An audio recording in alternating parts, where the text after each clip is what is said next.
Welcome to June Favourites, brought to you from, what is just virtually an inferno out there. I know people laugh at the British for always saying that it's really hot when it's not hot compared to hot countries. But what you don't understand is that traditionally, before the world was just sort of coming to its end, we were a really cold country. There was a lot of rain. We very rarely had heat waves. But in the past few years, this has been increasingly a problem. And this sort of last couple that we've got temperatures of almost 40 degrees, which is unheard of in the UK. And, the tarmac starts melting, everything falls apart, people just can't cope. We don't really, as a rule, have air conditioning. You do have it in shops and very kind of new built buildings. But most of the buildings aren't new. And, a lot of the buildings in Britain are hundreds and hundreds of years old. The cottage that I'm currently renovating, 400 years old, or 450 years old. I'm not getting air conditioning into that. Mind you, it doesn't need air conditioning because the walls are about this thick. Actually, more. 1, 2, 3, about this thick. And so actually stays really quite cool in the summer.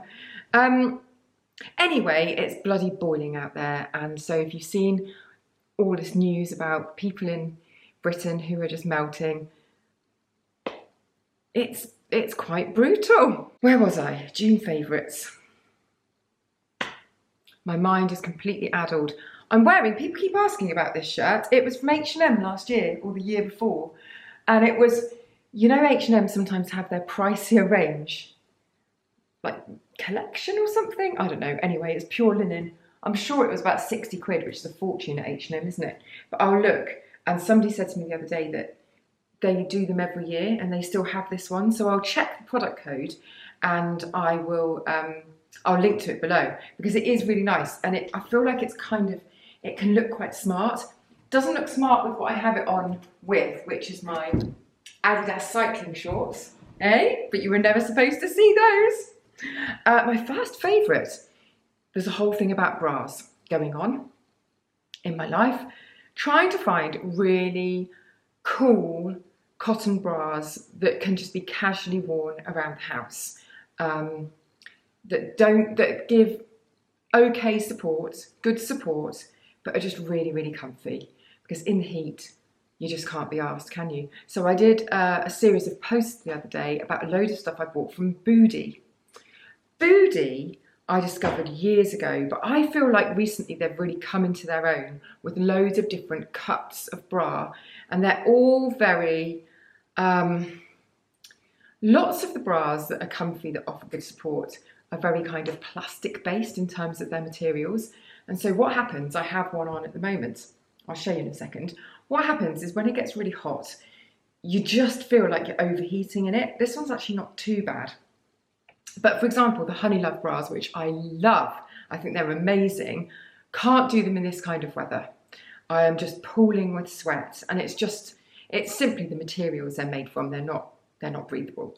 The Boody stuff is all breathable, and I wear the seamless bra all the time, which has got little bits of padding in, which gives an amazing shape, but it's just all completely soft, no wires. It's all really soft material. It's just a genius kind of bra, and I probably wear that one the most.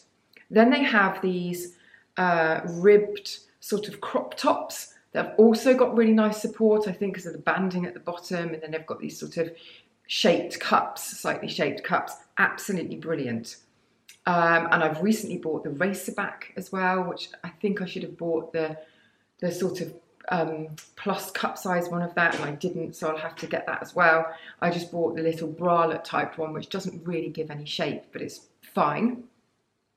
So all of those, and they had a sale on. Don't know whether the sale's still on, but to be quite honest with you, I think that the pricing is so good anyway. I've always bought them full price, and the sale was just a bit of a bonus. So the Boody bras are my first favourite of the month. The one that I have on, I'm sorry that we're having to do this. I can't remember whether I did a video on YouTube about the best bras that I'd found so far. I think it might have been an Instagram reel. But this bra is the Celeste door. Have you heard of the Celeste door? They pop up on Instagram all the time. And although I'm not sure, I mean, it's actually fitting better than the first time. It's not the most amazing structure here. It doesn't have an upright, you know, that gives you that kind of push forward support. However, the shape of the bra otherwise does a really good job of sort of pulling everything forward and lifting. For some people, this might be a bit too much cleavage, and it is sort of padded and whatever that is called when it's moulded, is it? Over the cups. So you do get that kind of classic Baywatch cleavage thing going on, which isn't for everybody, but this is mega, mega comfortable. I find the sizing quite bizarre because I'm in a small and I'm a 32 double D, and I wouldn't say that I am particularly as small as you can get anyway, although I'm small around here. However, this fits really, really well, so I'd be interested to know other people who have bought a small, who have got a smaller cup size, how does it fit on you? Is it a disaster or is it great? So that's the Celeste Door plunge bra, and they do a load of different types. Ones that aren't so plungy, a scalloped kind of edged one. I mean, I should have actually looked before I started speaking then, because I'm tailing off because I have no idea. But they do have a wide selection. And underclothes, I think it looks really, really nice, and it wasn't very expensive. So yeah, it's constantly in my world. So yeah, bras is the first thing. Do you know what? I did a video yesterday, which I now can't put up because it's a total lie, saying how cool this room is. And I said, it's such a surprise that it's even cool, because look at the size of these windows, which are south facing. Got all my cacti behind there, which are just probably living their best life. I was going to say dying, but they probably love it, don't they? But the whole room is, you know, south facing, massive windows. And then over there, that's where it moves round to. I was going to say it's so cool in here, despite those, but actually it's getting really hot. I think the heat wave is getting its grips on everything, and we're really starting to feel it. So I'm going to get out of here, I think, and get on to the next favourite. I'm not going to get my kit off again. I've just realised my second favourite is also something where I'd have to partially get undressed to show you. However, I've remembered that I filmed myself in it. Oh my God, I absolutely love this. I would say this is my main favourite of June, right? When I put this on, and I hate putting on swimming costumes, hate it. When I put this on, I actually sort of gasped at how much I loved it, because I think it's the high neck. So this is the Speedo, is it called the Aqua? But a Hydra suit. So there's something about this high neck that A, makes me feel like I'm on the Olympic swimming team or the diving team. And to be fair, it's a Speedo, so probably is what they wear on the Olympic diving team. Makes me feel really professional, but also semi like a superhero. Something about it, like a bodysuit. Do you know what I mean? And the instant that I put it on, I think it's because it doesn't have that usual, so used to just all the swimmer having all this big expansive skin. Had to size up, so I'm in a UK 14. I'd normally sort of look at a 10 to 12, but yes, this one I very much had to size up. I think they come up very tight and ungenerous.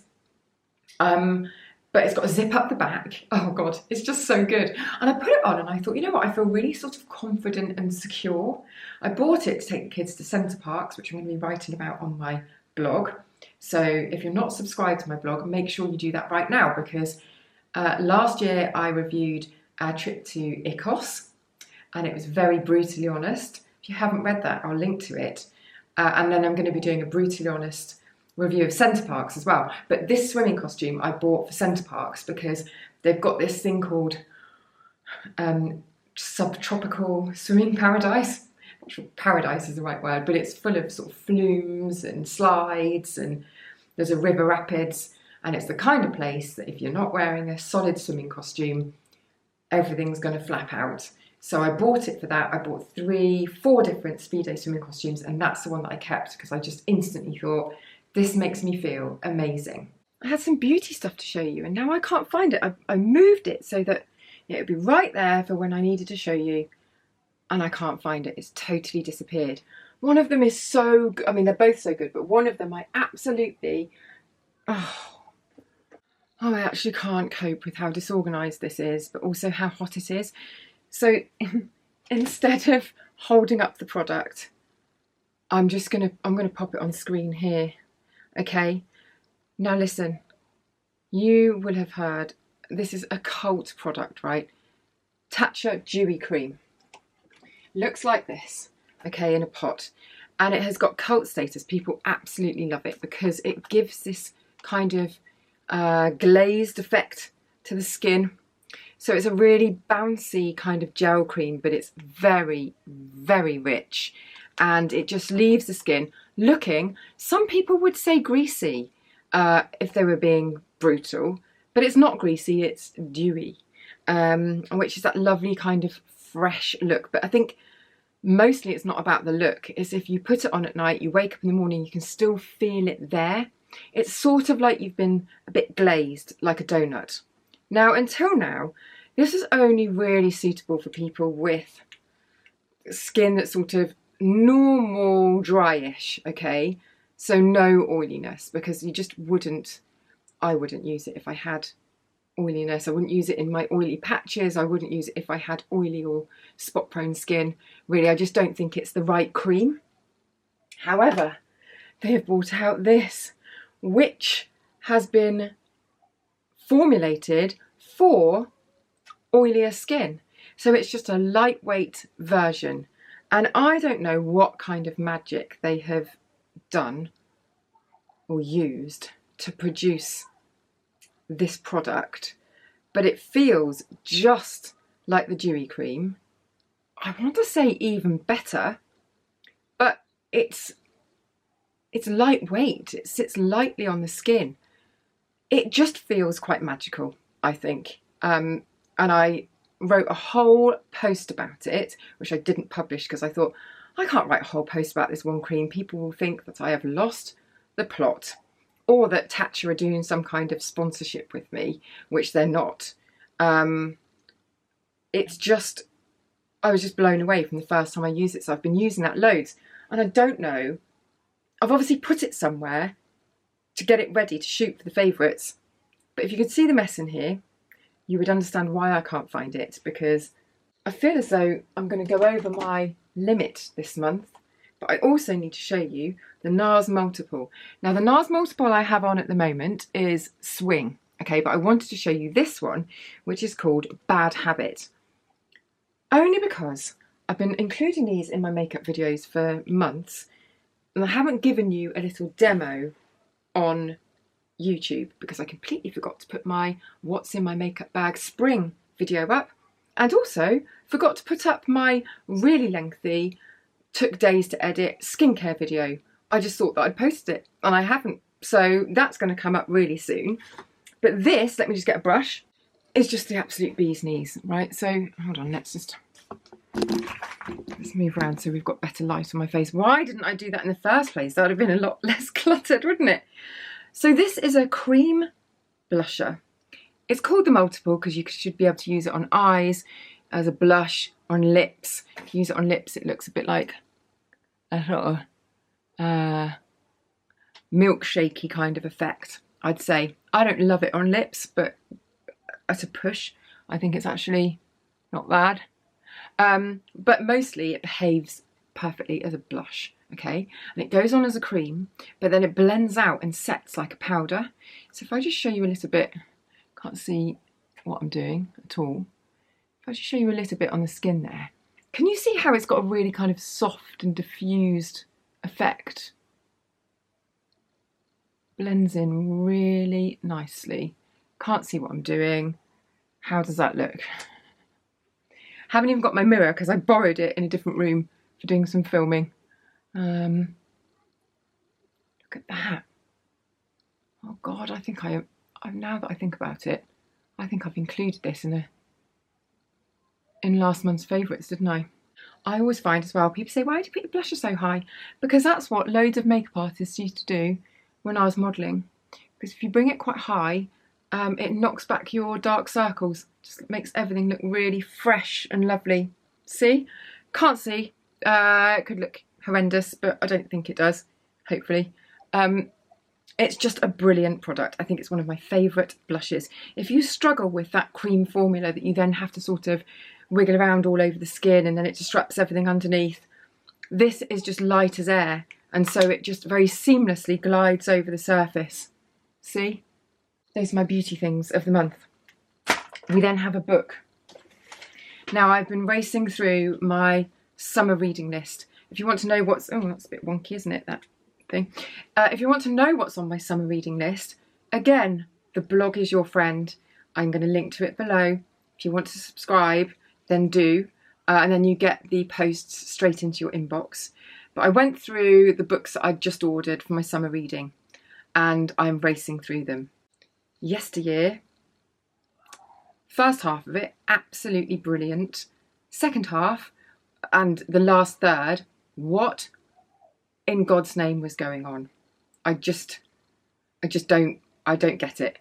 Maybe I was looking for an answer that wasn't there, but I just felt it was very confused. I know that she was confused, but I think it was the fact there's an unreliable narrator coupled with massive gaps in what you're told. With her producer, what happened there? We don't know which of the stories are true, so we can't make any judgment on the narrator. I think it only works if you have one or the other, doesn't it? Going from that, though, to a book that I feel, first of all, needs a massive trigger warning, but I feel that everyone should read it. It's almost the kind of thing that should be on a syllabus, because it's just so powerfully written. It really gets to the core of you, and if it wasn't a subject that you'd thought about before or that had affected you, then it would very deeply be in your mind, and I think would make a lot of people who aren't sort of compassionate about people who are facing these problems, it would make them a lot more compassionate. And the massive trigger warning here is domestic abuse, but I mean, I would almost say it's torture. It's mental and physical and emotional torture. It's very, very harrowing, and you wouldn't think it from the cover of the book, because to me, that looks like it's going to be some kind of chick lit story about a guy that someone has met on holiday. Am I right? The names. I didn't read this for ages because that's what I thought it was. I thought it was chick lit about, I don't know, some holiday in Greece, and you meet this guy and then it ends. That's what I thought from the cover. Covers are a big part of what you think about a book when you pick them up, and I just think the cover is a total miss. Did not draw me in at all, and I don't think it really represents what's inside. But this is about 3 different routes that a scenario can take. So there's a child, and the mother is naming the child. She's going to the registry office, and the story breaks into 3, and it follows 3 different journeys, and they're all equally harrowing, really. And it's almost what isn't said in the book that's more harrowing than what you know. It was tight writing right up until the end. There was no part of it where I thought, come on, let's get through this. We're gonna have to move again. It's hot in here. The whole house is turning into a boiling pot of soup. You're gonna laugh at these because they look as though they are completely inappropriate. However, stay with me because actually they are really appropriate. Birkenstocks made of, they're furry Birkenstocks, shearling Birkenstocks, right? So they're furry. And you would think, what the hell would you be doing wearing those in the heat? Can I tell you, these somehow feel cooler to wear. I don't know whether there must be some kind of wicking properties of shearling, but they are cooler to wear than the plasticky, rubbery ones, or any of my other sandals. And it's not like my feet are sweating and then the sweat's going into them and it's all disgusting. My feet just aren't sweating in them. I don't understand what's going on. Again, I should have looked it up beforehand because I bet there's a scientific explanation and everyone will go, yeah, it's a well-known fact that shearling keeps you cool in the summer or something. I don't know, that couldn't be true. I mean, if you had a jacket on, boil to death, wouldn't you? But these seem to be keeping my feet cooler than anything else. So that's weird. Maybe it's just me. But I've wanted these for years. They did them in loads of different colours. I went for the brown, or mocha, I think they were called. Kind of wish I'd gone for the lighter ones because you don't really see the furry bits, so they kind of look quite blobby on the feet in a way. But I don't care. I love them. Everyone in the family is laughing at me, saying I look like some kind of weird medieval, oh no, caveman, they said I looked like, which was nice. But I don't care because they're A, really comfy, and B, quite cooling. Weirdly though, so my rubbery Birkenstocks that I've got, the Arizonas that are sort of made of plastic, have you seen those? They do them in really bright colours. Those I can walk for miles in, although I do sometimes get a blister just because of the rubberiness against my skin. These, I feel like my feet start to hurt after, I don't know, 1.5 miles, 2 miles. I start to, it's this bit, start to sort of pull on the top of my foot. Maybe I could loosen them off a bit because I've got them on the tightest setting, but that's my only comment. Right, any questions, let me know in the comments below, and I will see you in the next video, which should be the skincare video that I thought I'd uploaded about 6 weeks ago and checked, and I hadn't. I'd just completely forgotten. It took me so long as well, so that's ridiculous. So yeah, I'll see you in that one, and I'll leave you with a little video of my feet.